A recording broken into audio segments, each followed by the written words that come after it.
বাঁকুড়ার ঐতিহ্য এবার বালুরঘাটে। বাঁকুড়ার ডোকরা শিল্পকে থিম হিসেবে তুলে ধরছে বালুরঘাট সৃজনী সংঘ, যা বালুরঘাটের বিগ বাজেট পুজোগুলোর মধ্যে অন্যতম। বালুরঘাটের বিগ বাজেটের ক্লাবগুলির মধ্যে অন্যতম সৃজনী সংঘের পুজো, যা এখন জেলার আকর্ষণের কেন্দ্রবিন্দু হয়ে উঠেছে।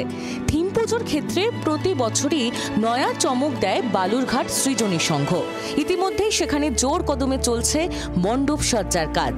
এবার বাঁকুড়ার একটি গ্রাম্য উৎসবকে তারা ডোকরা শিল্পের মাধ্যমে নিজেদের থিমে ফুটিয়ে তুলছে।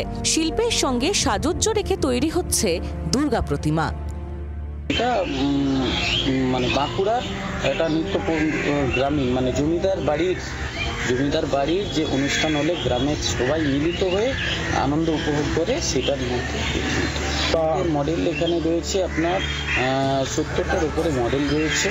আর তাছাড়া এমনিতেই আমাদের গরুর গাড়ি এগুলো এক্সট্রা করে রয়েছে। গরুর গাড়ি, যাতায়াত ঘোড়া রয়েছে, আপনার ডলি রয়েছে, তবে পালকি ঘোড়া। প্রতি বছরই সৃজনী সংঘের পুজো জেলার মানুষকে নয়া চমক দেয়। তার ব্যতিক্রম হয়নি এবারও।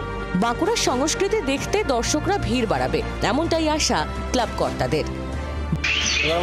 আমরা ডোকরা শিল্প এটা করছি, বেজুমুর থেকে লোক এসেছে, ডোকরা শিল্প কাজটা আমাদের কতদিন ধরে কাজ চলছে এবং কাজ এবার 2 মাস হয়ে গেলে কাজ এখন হচ্ছে।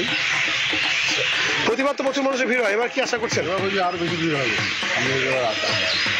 পুজোর প্রস্তুতি চলছে জোর কদমে। বালুরঘাটের সৃজনী সংঘ এবার বাঁকুড়ার একটি আস্ত গ্রামকে ফুটিয়ে তুলতে চাইছে ডোকরা শিল্পের মাধ্যমে। ডোকরার এই সমস্ত মূর্তিগুলি এবার মণ্ডপে শোভা পাবে। মোট 70টি মূর্তি ব্যবহার হবে এবং এর মাধ্যমে বাঁকুড়ার গ্রামীণ যে জীবন তাকেই ফুটিয়ে তোলার চেষ্টা করছেন শিল্পীরা। বালুরঘাট থেকে শ্রীকান্ত ঠাকুর রিপোর্ট, জি 24 ঘন্টা। বাংলার আওয়াজ, বাঙালির আবেগ, জি 24 ঘন্টা।